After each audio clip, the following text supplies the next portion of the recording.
Hello दोस्तों, welcome back to our channel GK सलाम। दोस्तों, जैसा कि हमने हॉलीवुड मूवीज में देखा है कि एक इंसान के ब्रेन के अंदर एक डिवाइस या एक चिप को इंसर्ट कर दिया जाता है, जिसके बाद उसकी बहुत सारी कैपेबिलिटीज इंक्रीज हो जाती हैं और वो बहुत कुछ ऐसे टास्क परफॉर्म कर पाता है जो कि सिर्फ एक कंप्यूटर ही कर पाता है। उसकी मेमोरी इंक्रीज हो जाती है। बहुत सारी ऐसी जो एक हमने फिक्शन मूवीज के अंदर ऐसी चीजें देखी होती हैं। लेकिन अगर मैं आपसे कहूँ कि ये सब कुछ सच होने वाला है, तो आप लोग इसके बारे में क्या कहेंगे? आप सब इलॉन मस्क को तो जानते हैं, जो टेस्ला और ट्विटर या एक्स कह ले उसके ऑनर हैं।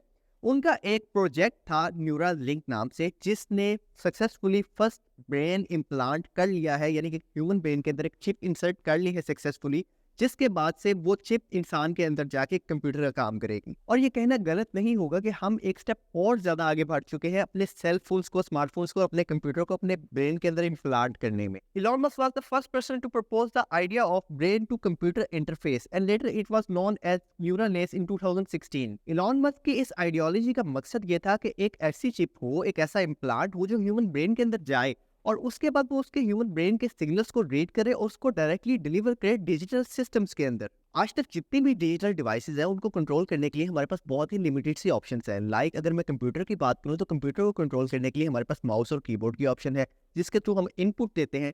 और अगर मैं बात करूं किसी स्मार्टफोन की, तो उसके ऊपर टच स्क्रीन होती है और पहले बटन से जो कि उसको कमांड देते हैं। और अगर हम बात कर लें ऐसी डिवाइसेस की, लाइक हमारे पास टीवी है, तो उसके लिए हमारे पास रिमोट होता है।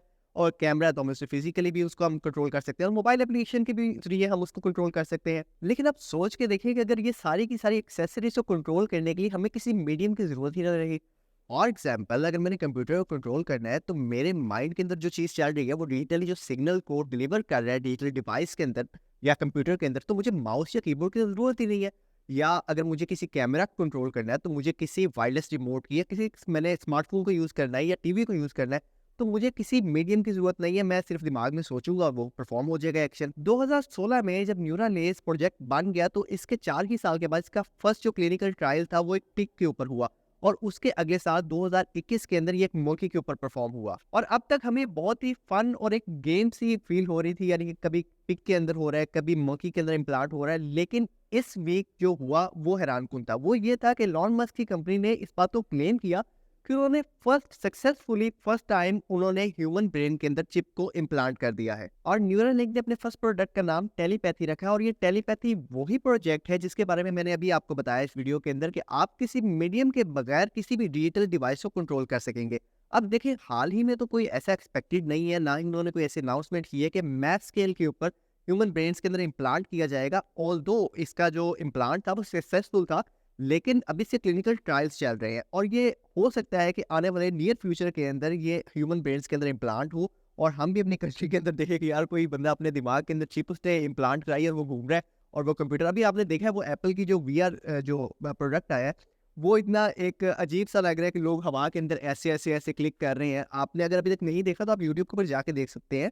बहुत ही अच्छे अच्छे यूट्यूबर्स ने उसके ऊपर वीडियोस बनाई है।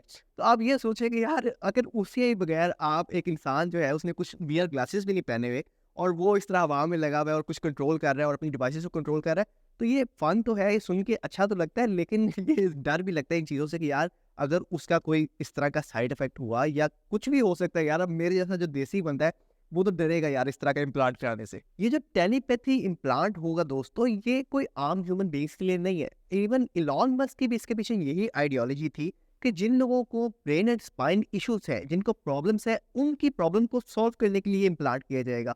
और जो अभी तक इसकी हमें न्यूज़ निकल के सामने आई है, इसका जो साइज है वो इतना है, इसकी थिकनेस इतनी है कि लाइक 4 कॉइन्स, अगर आप उसको मिला दें 4 कॉइन्स को, तो उनकी जो थिकनेस होगी सेम वही इस जो चिप है जो इम्प्लांट होगी उसकी उतनी ही थिकनेस है। कंपनी इस टेलीपैथी प्रोडक्ट के बारे में बहुत ही ज्यादा कॉन्फिडेंट है और उनका कहना है कि ये बहुत ही प्रॉमिसिंग रिजल्ट शो कर रहा है। आप नीचे कमेंट सेक्शन के अंदर मुझे जरूर बताइएगा कि आपका इसके बारे में क्या राय है और आपको क्या लगता है कि अगर हमारी कंट्री के अंदर ये टेक्नोलॉजी आई और अगर आम ह्यूमंस को भी अलाउड हुआ इसे इम्प्लांट कराने का, तो क्या आप लोग कराएंगे या आपकी इसके बारे में क्या रिजर्वेशंस है? क्या आपको लगता है कि ऐसी टेक्नोलॉजी को होना चाहिए, एग्जिस्ट करना चाहिए कि नहीं करना चाहिए, या इससे कुछ साइड इफेक्ट हो सकते हैं? जो भी आपकी राय हो नीचे कमेंट सेक्शन के अंदर इज़हार कीजिएगा। And if you find this video informative and you want more informative videos like this, please do like, share and subscribe and don't forget to press the bell icon. अल्लाह हाफिज।